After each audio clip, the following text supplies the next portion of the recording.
Why should businesses comply with these laws, right? Why does any business comply with any law?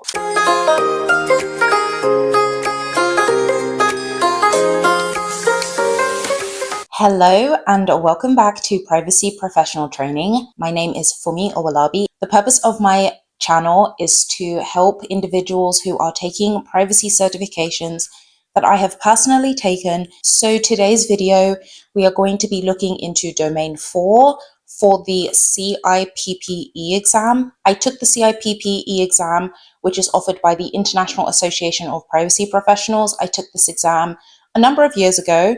I have a whole video about the resources that I used and how long it took me to pass and my methodology for passing this particular certification. This video, we're going to be looking at Domain 4.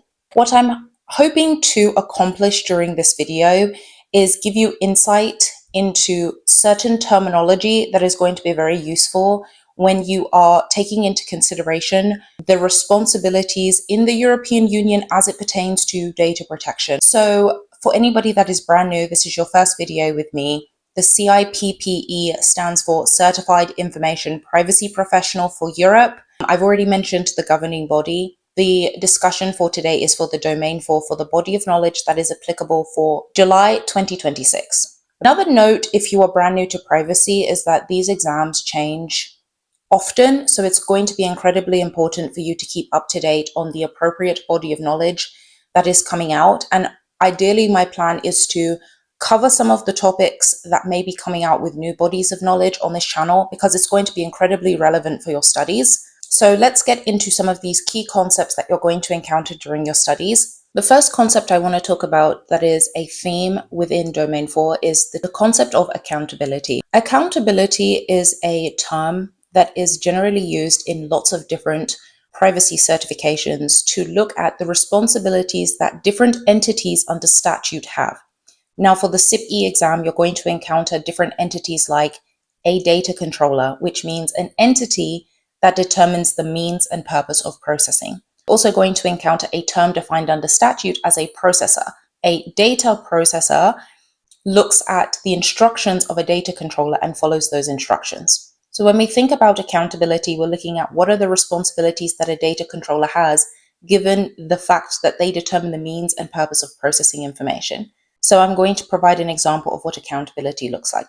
Accountability for a data controller is going to be having internal privacy documentation that is distributed to employees explaining how personal data should be treated within the organization. That demonstrates accountability. One, there's an acknowledgement that the data controller realizes that they have this personal data in their possession. There's a recognition that they understand their responsibilities under data protection legislation, in this case, the GDPR. And if you're brand new to privacy, the GDPR is an incredibly powerful piece of privacy legislation that has extraterritorial effect in other geographies. I've talked about that in other videos. If you're interested in the relationship between the GDPR and US-based entities, you can take a look at videos that I've done on the domains for the CIPP US exam. But for the purposes of this video, let's continue talking about what accountability looks like for an organization. Accountability also looks at the recognition of statute-based risk assessments that an organization is required to complete. In this instance, the data protection impact assessment. If an organization is planning to roll out CCTV surveillance within its physical locations, taking time to understand what the ramifications of having the CCTV surveillance within those different pieces of business and conducting an assessment to understand what the ramifications are on the rights and freedoms of individuals. That is what accountability looks like. Not completing those assessments would demonstrate not taking accountability for the personal data in a data controller's repositories or applications. Let's talk about the responsibilities of a processor. Let's look at what accountability looks like from a processor perspective. So a processor's accountability is going to be something like assisting a data controller in its responsibilities in the event of an investigation from a regulator, or assisting with something like an audit so that a data controller can maintain its own obligations under the data protection law. That's what accountability looks like.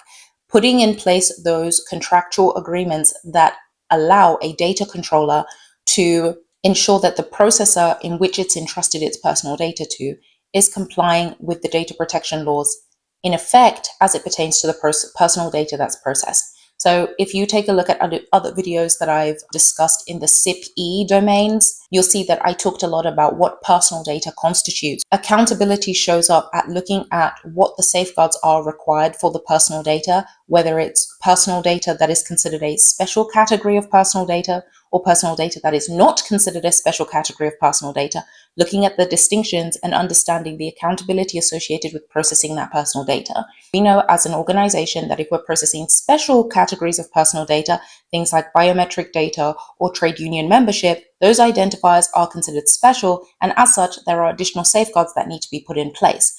If a data processor is able to provide documentation to its data controllers about how it processes this type of personal information, whether it's storage, access, or deletion, that demonstrates accountability. So it's an incredibly important concept, and it doesn't only show up in the data controller and data processor relationship. It shows up in other privacy certifications that you might be considering taking, but for today's video, we're looking at Domain 4. Let's talk about supervision. The first thing that I'm going to say is, why should businesses comply with these laws, right? Why does any business comply with any law? When we look at the CIPPE exam, we look at the different enforcement mechanisms that are in place under statute, the statute being the GDPR, General Data Protection Regulation. Now, the other thing that I want to say, as we continue to move through 2026 and with the growth of artificial intelligence, I believe that there is going to be an initiation of responsibilities that organizations have to AI regulatory bodies, but for the purposes of Domain 4, we're going to look at enforcement under the GDPR. So the first enforcement body are the supervisory authorities. In every EU member state, we've got data protection authorities that manage the relationship between organizations and their responsibilities and obligations under the GDPR. We've also got a supervision body known as the European Data Protection Board. The European Data Protection Board provides guidance on interpretation of the GDPR. So we've got the data protection authorities, which are within the European Union member states. And then we have the European Data Protection Board that provides guidance. And if you're interested, I will actually leave a link to a very important piece of guidance that I myself really enjoyed reading and understanding, because it goes in depth into what the responsibility organizations have when it comes to CCTV signage.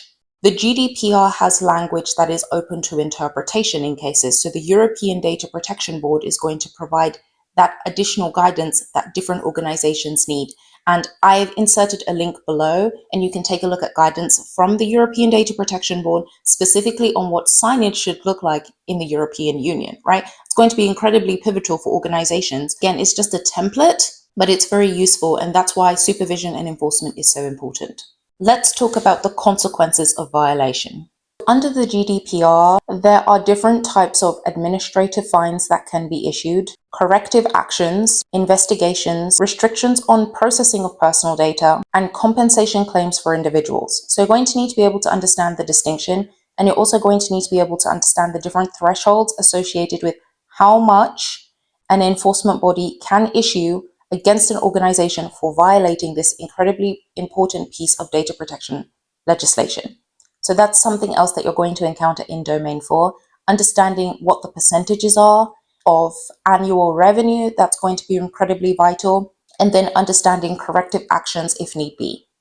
And I will also leave a link below on a website where you can see a list of different enforcement actions that have come out of different regulatory bodies, different data protection authorities throughout the European Union, because that could also give you insight into what could occur if an organization violates the provisions under the GDPR.